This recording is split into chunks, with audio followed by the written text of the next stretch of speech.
Heto na naman tong lasinggero na to, inagahan lang. Bilib ako sa taong to. Grabe, pagdating talaga sa alak, iba yung karisma niya.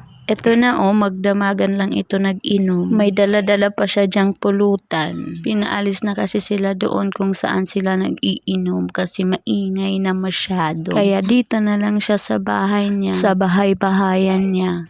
Ang tindi ng taong to pagdating talaga sa alak. Wala itong pili, kahit anong inumin, iinumin niya. Kahit walang pulutan, talagang iinom yan. Ayan na, nagkalaglagan na yung dala niya. Lumalaylay na yung pansit. Ayun, nilapag lang sa lupa. Ay nako, yung taong talaga para lang aso nakakain.